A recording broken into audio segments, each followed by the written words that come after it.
An independent editorial defense analysis focused on Australia's strategic environment.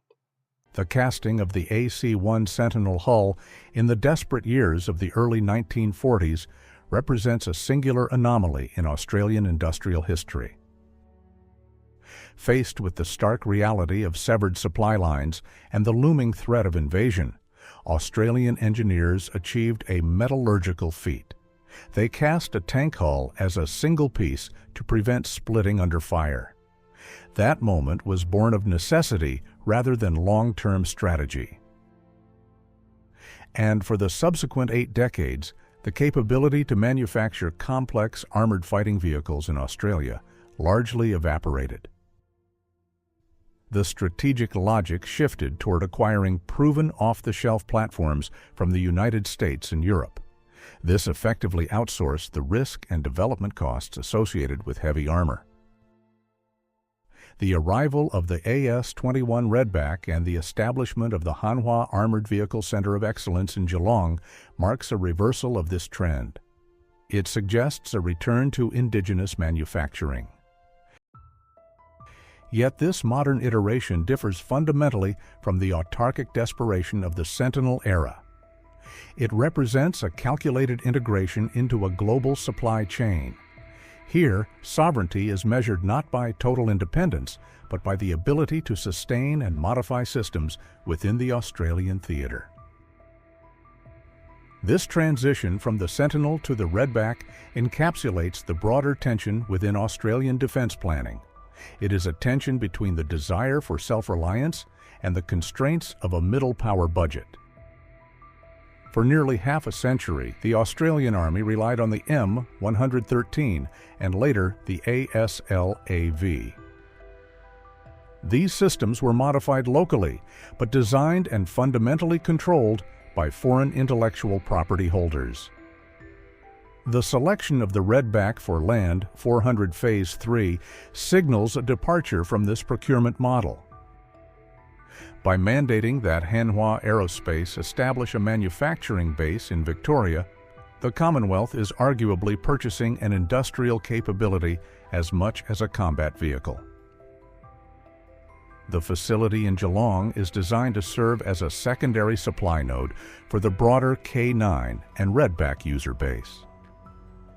Theoretically, this insulates Australia from the logistical bottlenecks that plague long maritime supply lines. However, this industrial sovereignty is nuanced. While the steel may be cut and welded in Geelong, the complex electronics, active protection systems, and power packs remain tethered to global supply chains. These primarily originate in South Korea and Israel.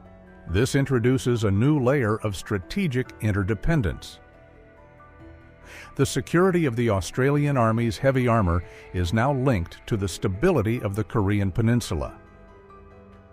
From an operational standpoint, the reduction of the Redback order from 450 down to 129 units following the Defence Strategic Review highlights a critical pivot in Australian military doctrine. The original scope of Land 400 Phase 3 envisioned a heavy mechanized force capable of close combat dominance. It was essentially designed to replace the M113 fleet on a near one-to-one basis. The decision to slash this number by more than 2/3 suggests that defense planners no longer view large-scale armored clashes on the Australian continent or in near-abroad stabilization missions as the primary contingency. Instead, the focus has shifted toward littoral maneuver and long-range precision fires. In this revised structure, the Redback moves from being a ubiquitous utility asset to a specialized high-end capability. It is designed to protect the most lethal elements of the force, such as the M1A2 SEPV3 Abrams tanks and the mobile missile batteries.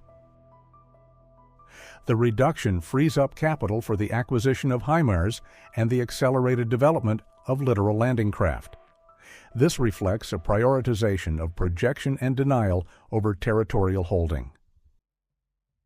The technical configuration of the Redback further illuminates the specific requirements of the Australian operating environment. The inclusion of composite rubber tracks, for instance, is not merely a comfort feature. It is a response to the logistical realities of the Australian North.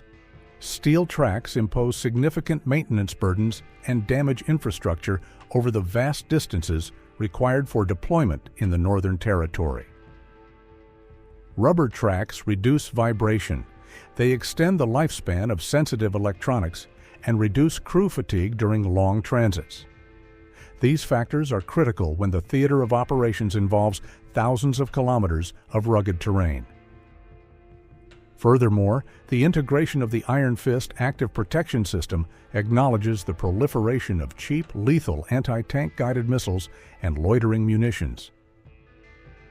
This suggests an acceptance that the armor protection of the vehicle alone, no matter how advanced, is insufficient in a battle space saturated with precision munitions.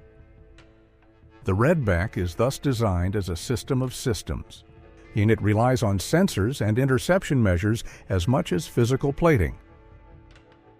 However, the severe reduction in fleet size introduces a fragility to the force structure.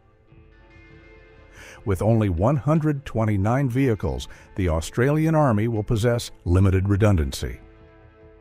In a high-intensity conflict, combat losses or maintenance failures could rapidly deplete the operational fleet. This would leave mechanized infantry units without their primary protected mobility. This constraint implies that the Redback will likely be reserved for the highest priority task forces. This potentially creates a two-tier army where some elements remain reliant on lighter, less survivable platforms like the Bushmaster or the Boxer combat reconnaissance vehicle. The Boxer, an 8x8 wheeled platform, offers greater strategic mobility on roads but lacks the cross-country performance and protection of the tracked Redback. This mix of heavy tracked and medium-wheeled armor creates a logistical complexity. It requires distinct supply chains and maintenance protocols for two separate infantry fighting vehicle families. The interplay between the Redback program and the AUKUS partnership also warrants examination.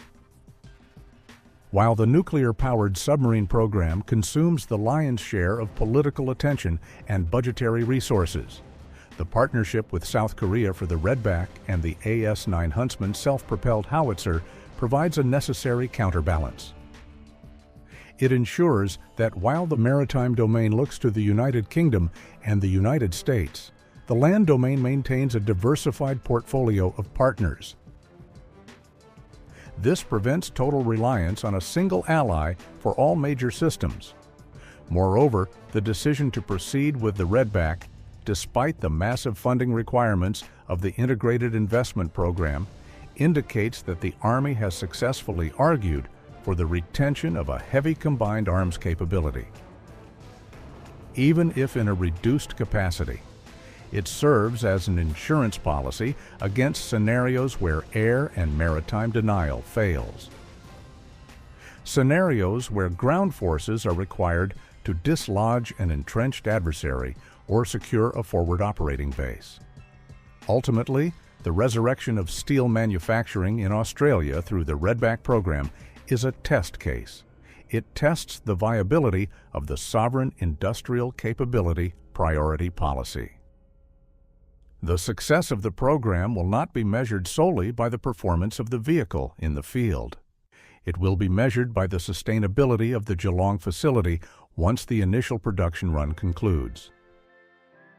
If the facility can pivot to export markets or sustainment operations, it will validate the premium paid for local manufacture.